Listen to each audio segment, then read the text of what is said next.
Laura of Curvaceous Belly Dance. I'm here today to be doing my first interview for shimmytech. I'm going to be interviewing Camilla Cream of The Profitable Performer. Camilla offers training in marketing, business, and branding. She aims her training at performers of all types, even though she comes from a burlesque background.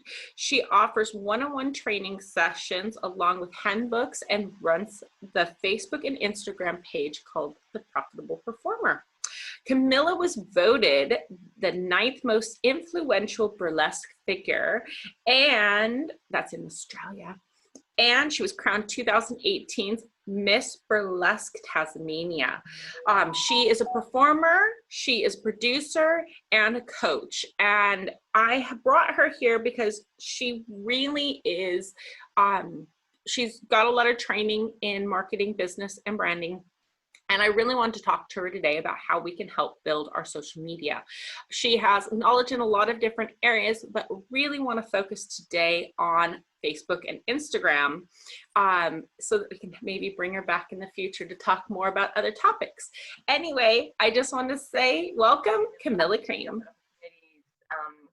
Through all the things that I'll be doing online and networking and things. So yeah, I'm really excited to share those things with you.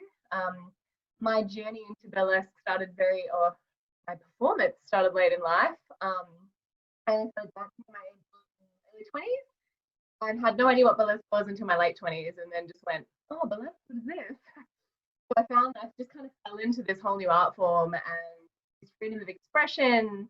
I think it also takes a little bit of who I am and got into my own sexuality and things as well, which is kind of cool. But what I really liked about being online and producing my own shows was the marketing side of things. And I saw a little gap in the market where, you know, everyone was offering dance classes and how to move and all these things on stage and making your costumes and things, but there was no one really sort of teaching you what to do to get gigs and what to do online and how do you promote yourself. And coming from a teaching background, I had absolutely no idea what to do. So I floundered in things until I found did some marketing training. I've done a marketing and communications course, and then decided I want to mix my teaching and my marketing experience and knowledge and put them together and help performers. So that's how the Profitable Performer program came about. Oh, and I'm so glad you did, because there's really been a lot of great information, and I hope everyone will check out her Instagram. And she has a Facebook group that you can join. Both are really fantastic. She's got a lot of regular content that will help you with small things to big things, lots of really good prompts to really get your brain thinking about what you should be doing or can be doing to help build your brand and to build your reach for your social media to get whatever you want to get out of it. So absolutely. And that's like any stage of your performance. If you're just doing it for a bit of a hobby, you know, it's still something to keep in mind, because working in an industry, we want to make the entertainment industry as a whole, you know, better and more professional. So it doesn't matter what level you are. Yes, exactly. You want to be seen. Even if you're a student level, you still want student gigs. You want to be seen to get your level. Whether you have huge number of followings or very few followings, there's still something on offer for you if you're pushing to be seen. Yeah, absolutely. Yeah. Oh, I'm already excited. So we're going to start with a couple questions. Number one, why do you think performers these days need to focus on social media? I mean, we kind of started talking about, but there's more to it, obviously. Yeah, I think there's a few reasons. I think, you know, especially when you're sort of getting into performance and you're sort of dipping your toe in the water and going, is this something for me? I don't really know.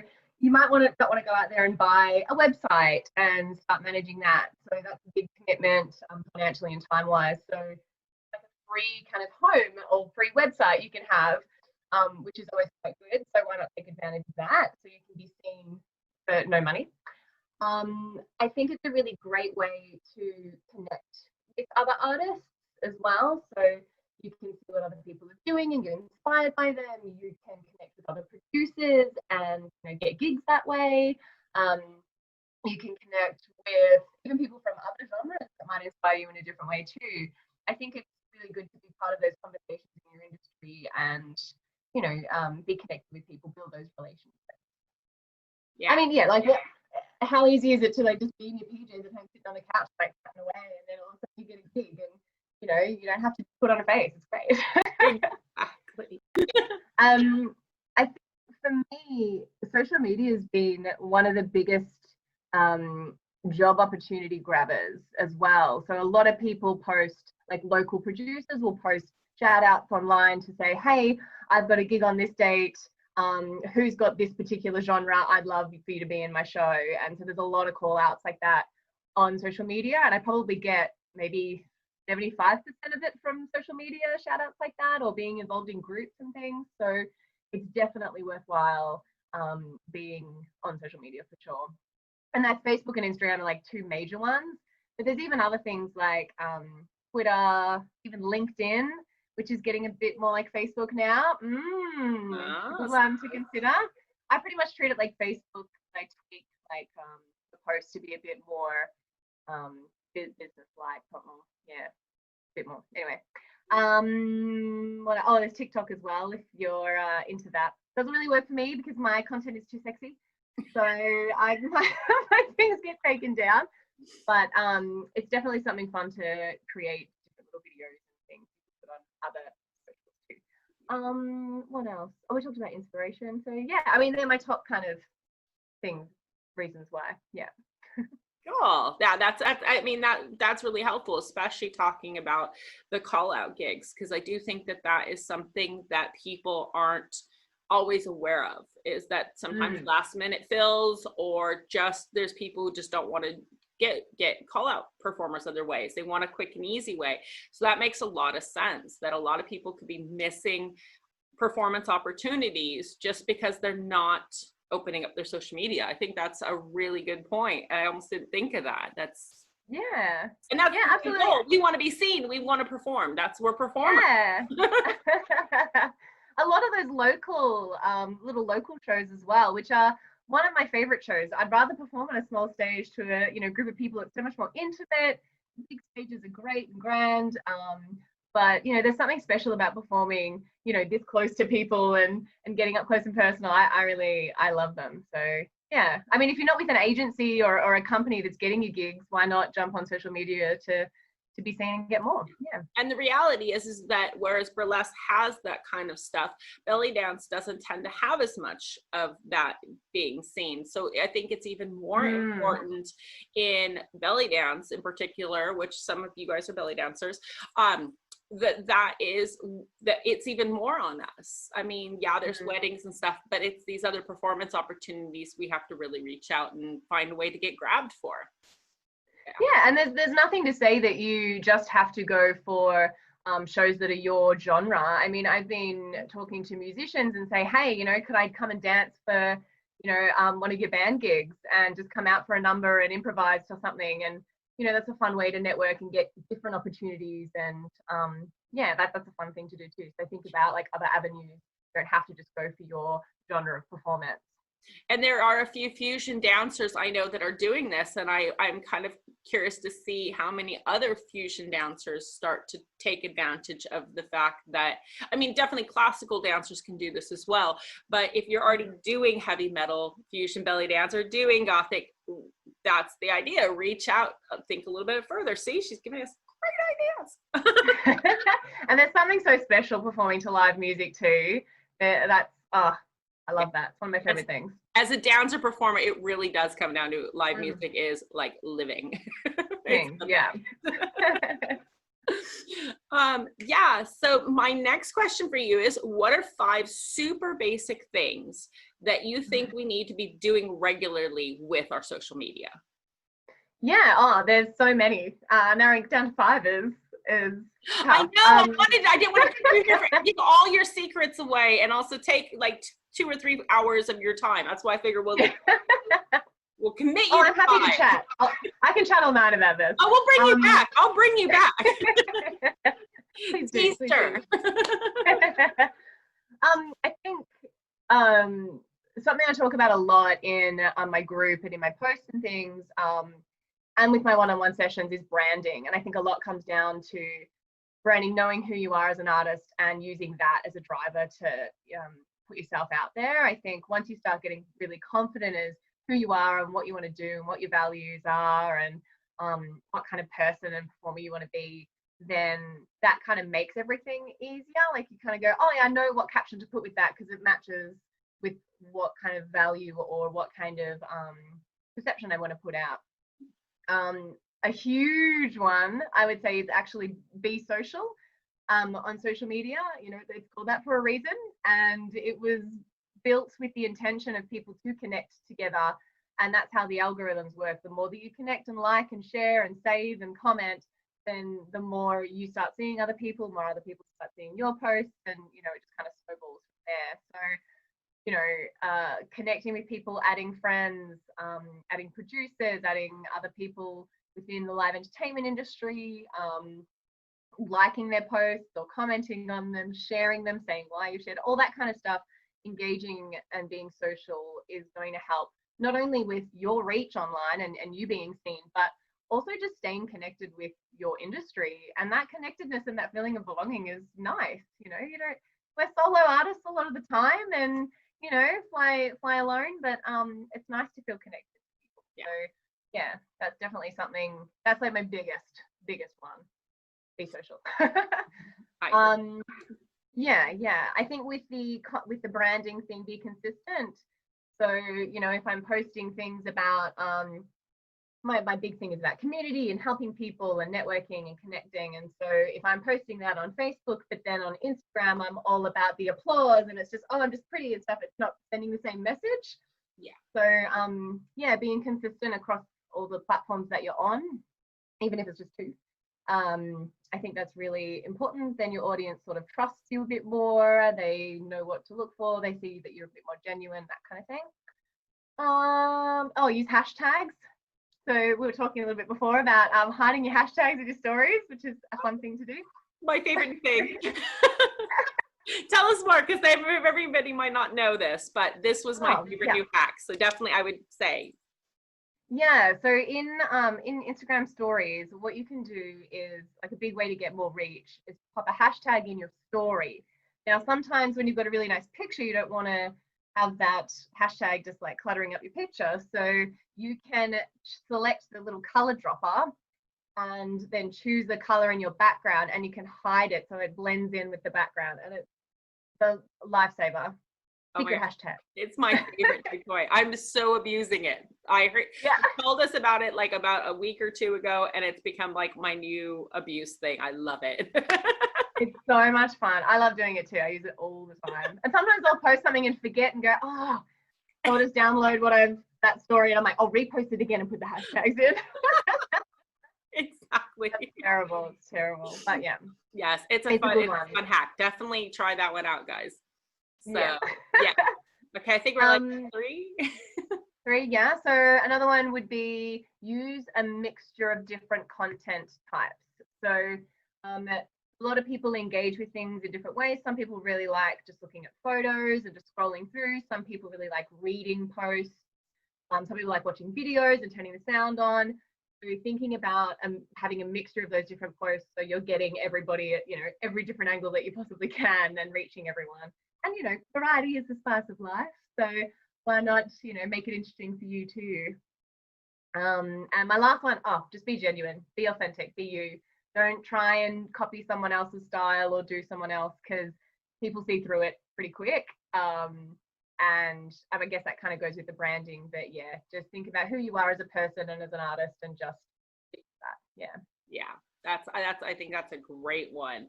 So going the opposite direction, what are 2 things you think we're doing completely wrong on social media? I know there's dozens again, but what are your 2 top?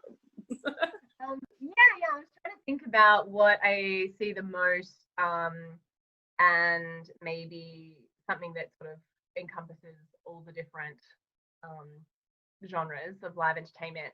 I think one is selling, like over promoting and overselling. So every post you've got, you know, click on my link, here's a ticket to the show I'm in, and every post you've got is about that. Or, you know, buy my merch, and like every post you've got for that week is all about that. And while it's great to want to sell your things, if you're just going sell, people are going to switch off. So, you know, mixing the say if it's for a show, you've got, you know, a post about ticket sales, then you might have a post about, hey, here's me in rehearsals in the studio, and then here's the costume, and then, you know, for the show coming up, now here's a ticket link again. And so then you're kind of mixing it up with that, because I think the audience will go, oh, what's she doing? You know, what are they doing that, you know, studio rehearsal for? I'll click on that. So it draws them in and is a bit more of a hook. So yeah, don't sell too much or put, you know, links on everything. And going back to, I guess, the biggest thing that I think that we should be doing regularly is not being social enough. Just kind of popping up on social media, posting something and then leaving it isn't going to get you the reach. You need to be engaging with people and commenting on others and replying to comments. Like, that's a really big thing to get your post reach up. If someone comments, reply and have like a proper thoughtful response rather than just thanks or, you know, a love heart or something. Yeah. On that note, one of my questions is that being a burlesque performer and working in industries as females, what do you do, or what is your suggestion for dealing with pervs? Nah. Yeah, like, what do you do with that? That's been one of my questions. It depends. Yeah, that question comes up regularly, actually. And I think for me, it depends on what they've said. If it's super ridiculously over the top, just like, yeah, I want to stick my, you know, D in your vulgar. B or whatever. They're vulgar. Yeah, I'll just delete that. No one needs to see it. Most people that are following you will just look at that and go, what an idiot. You know, everyone's on your side. So if it's super over the top like that, I just delete. I do the same with really spammy posts, like, hey, DM us and you can be our ambassador. Nah, delete that. Because that's not what they're wanting. They just want you to buy their stuff for cheap. It's silly. And if it's something that's not as in your face, not as over the top. That's the ones I'm wondering. Those are the ones I'm wondering about. So sometimes I might reply and sort of try and draw the conversation back to the caption, the thing that I've written about, rather than the picture, because generally, you know, those posts are about like, oh yeah, you're sexy, honey, baby, whatever. So let's go back to what have I written in the caption and why have I posted this, and go, no, thanks. And then say, you know, what do you think about blah, blah, blah, blah, or, you know, draw their attention back to the caption. And 9 times out of 10, they'll end up actually responding to that and you'll turn the conversation around. So I'm same with haters. Like, if it's super over the top and awful and horrible, delete it. But if they're saying something and you think, you know what, I might be able to change this person's attitude a little bit, and just, you know, responding with kindness. So go for the nice boob guys, get them in conversation. Everyone, the nasty ones, just delete. I love that. I wouldn't have thought of that, and that's something that's come up in my post a lot, and I've been kind of curious where to go with it. I love this. I think that is some great advice that I think a lot of us can walk away with that and use it, because I think it's helpful, because you do get tons of mail posts that are not always interactive or helpful to a conversation, but if you can make it helpful, I think that's great. I love that. From a and you know what, you respond. yeah, and you respond, and then they're getting a bit of attention, then they respond back, you turn the conversation around, all of a sudden you got all these comments, and look, your post is getting more reach. The mastermind. That's why we have you here, is mastermind today. This is genius.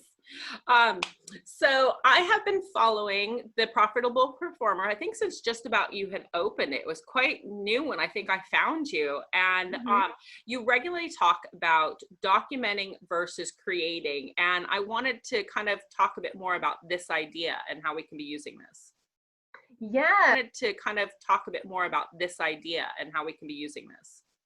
Yeah. So this is an idea that when I was studying marketing, I was listening to a lot of marketing podcasts and things, and there's this guy called Gary Vee, who, if you're into marketing, you know all about him. Some people find him very abrasive. He's very real. He's like, no bullshit, just this is how it is. And he's built this giant empire. And he just gives away a lot of bits and stuff for free. He's all about just giving and helping, and, you know, making the industry stronger. So yeah, the idea of documenting versus creating came from him, and he uses it more to, I guess, so it's all about documenting your journey. So just like, hey, you know, this is the costume I'm working on right now, or, oh, you know, I tried to do this particular movement and it didn't work like in my head like I thought it was, so I changed it to this. You know, it's documenting the highs and the lows and the failures and how you fix things, rather than just going, here's a beautiful picture of me in my costume that's polished, that's from a photographer and edited, you know, every single time, because your audience wants to see the real you. You think about like all the reality shows that everybody loves watching. Everyone loves seeing behind the scenes and all the little things that go on. So, you know, people generally want to see the real person behind the performer. And whilst the beautiful pictures are great, and I still love them and use them, if you're punctuating those with your journey and your things that are happening throughout your day or your performance, like show prep and that sort of stuff, then people are more likely to engage with you and think that you're, I guess, genuine. I kind of think of it like a show, not tell thing. So it's not like, hey, I'm telling you that I'm great and look at me. It's, I'm going to show you this is how I became the performer that I am today.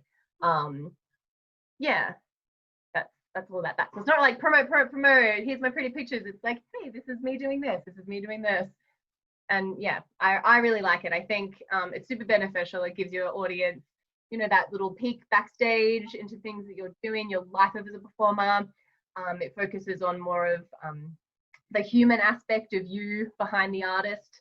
So sometimes people find that a bit, you know, we're seen a lot as, I guess, products to a lot of, you know, bigger companies and corporations, you know, come and do this for free. There's a big thing at the moment with the AFL, the Australian Football League, and hiring dancers for free. So for their grand final. So there's been a big dispute about that. So yeah, it's really brought to light to mainstream media, hey, you know, the arts is worth something, and especially during this time where everyone's consuming art. You know, everyone's turning on Netflix and watching Spotify and you know, using all this stuff, but they're not willing to sort of cough up and pay for it. So because it's not a real job. Yeah. I roll. Oh yeah, we get that. But yeah, I definitely that part. we all hate the word exposure. Oh, absolutely. Yeah, It let me pay my should mortgage apply and to exposure. camera. Thanks. Keep it to your camera, nothing else. Don't ever use that word for anything else except for lighting for a camera. Yes. Oh, I like that. Oh, put that on a t-shirt. Go for it. You can steal whatever you like. But yeah, and also I wanted to bring back the fact that you also, that ties back into about what you said about being real, that if you're being real, you're showing that you're a human being and not just being a pretty package. And obviously you've already said that that's a really important way to build interest in you and to build that your brand as a human being, not just as a, I mean, we can all photocopy the same 12 looking women and all pretend to be them, and that's not going to sell anything, because at a certain point you get bored of seeing the same face. Exactly right. Yeah. So and then my last question for you was, sometimes we get stuck on what to post. What are some, I mean, really, we just like, we've grinded it. We're like, I've done enough pretty pictures. I've talked about my show. What are some prompts you think that are really good to kind of inspire us to post new content and just be more interesting? Yeah, I think everyone comes across this at some point or another. No matter how much you're doing, you kind of get this, you know, mental block that you're like, oh God, I don't know what to do next. And I actually just posted, I think today and yesterday in my group, I posted some lists of tips.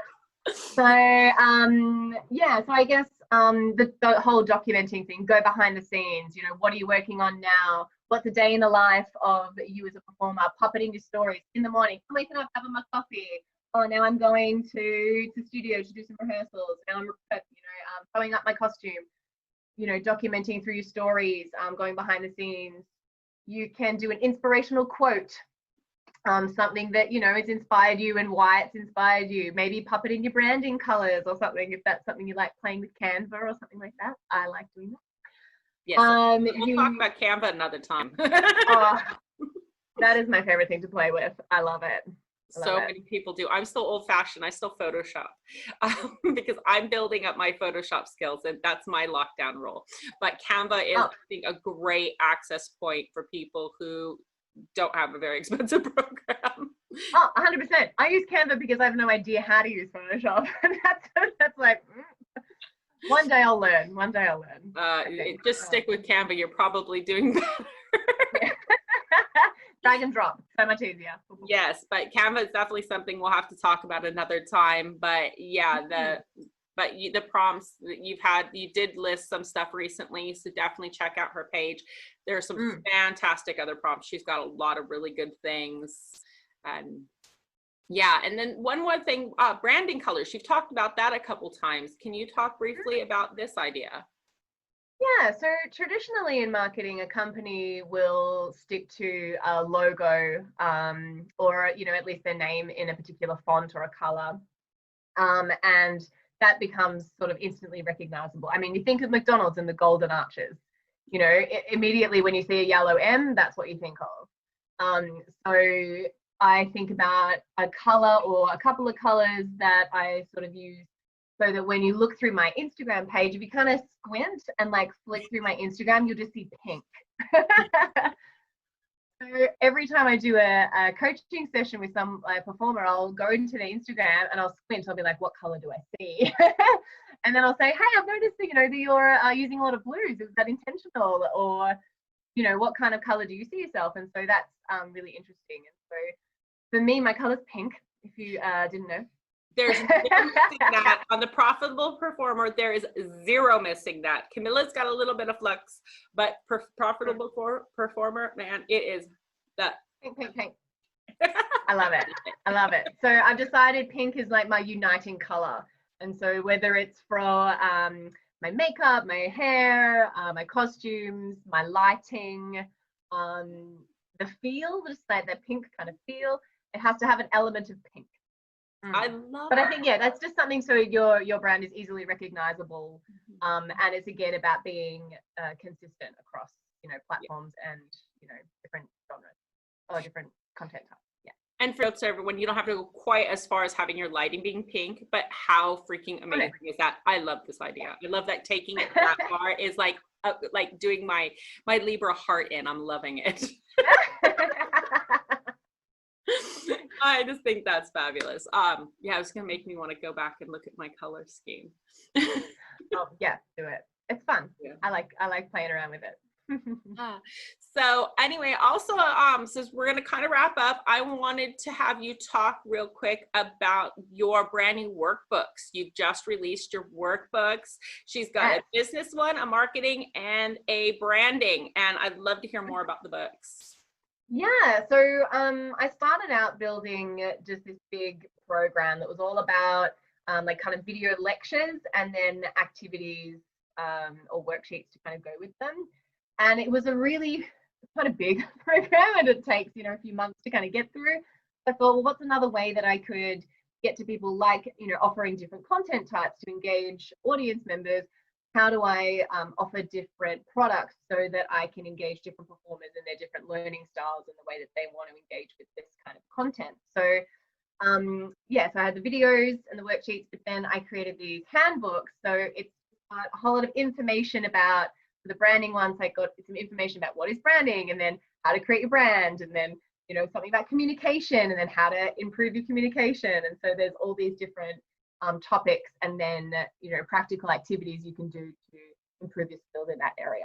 So I'm really excited about them. They just dropped, I think a week or two ago. Yeah, it hasn't been very long, but I'm really fascinated by the ideas. It looks like a really cool project and a really good way to receive the content so that you can expand upon all of what we're starting to talk about. So yeah, and I think there was it's like a time management thing too. If you don't have time to set aside, to watch that video and do the worksheet, you can kind of read through, highlight, the workbook and go through it at your own pace. I'm doing a lot of coaching sessions, but sometimes setting up a time with performers, even interstate, let alone overseas, is like, what time is that in your country? Oh, I don't know, we'll have to sort it out. And so, yeah, it's a nice, easy way to access information and do the work. So, yeah, I wanted to offer it so more people could access it. Yeah, I think it's a good tool, so it's kind of cool. But Yeah. yeah, and also speaking of, you offer one-on-one coaching sessions on these topics. I do. Yeah. So I'm doing some 30-minute and 60-minute ones at the moment, just for, again, accessibility. And so yeah, it's pretty much you just let me know what you want to work on in advance. So ideally, 24 hours in advance, so I can then go into your socials and have a little look around and see what I think. And then we can work through some stuff together in that time. So I've done a lot about branding and using social media, things that they're not doing quite right or not hitting the mark with, and things that ideas that I can give them in their specific genre or just in general. So yeah, they've been really, really good. I've really enjoyed doing them. That's fantastic. And I think you said that you were going to offer a small discount, well, a good discount. Wow. Yeah. For Yeah. us who are watching the video on one-on-one coaching sessions. Yeah. So I thought until the end of the month, until Halloween, I would like to offer my 60-minute coaching session for $45 Australian. So they're usually 70. So that's 25 off. And my 30-minute coaching sessions are $30, and I'd like to offer those for $20 for the 30 minutes. Wow, that's a really good offer. And I definitely think I'm going to be signing up, because I'll have to clean my social media quick so I don't look so bad. There's no shame. See what all rules I've already broken. No. It's all learning. It's hurdles, and we overcome them, and it's a journey, and we get better. And that's what the scanning's for. You just keep building new content and keep pushing the old, less learned down to the bottom. Yeah, absolutely. Yes. If there was anything else you wanted to offer, otherwise, I wanted to say thank you. That was everything in my notes, actually. We went through quite a lot. We did. Well, I'm so happy to have had you and to got to talk to you. I learned quite a bit, even myself, even after following you, I'm still learning from you. And I think that's fantastic. And I think you have tons more knowledge stored up in that brain of yours. That very pink brain. Very pink. So yeah, I just wanted to say thank you so much for doing this. And don't forget to check out The Profitable Performer and Camilla Cream. Those are her two identities. And definitely have a chat with her about the one-on-one session discount, because that I think will bring a lot of help to you and building your social media. So again, thank you so much, Camilla. Appreciate it. Thank you so much for having me.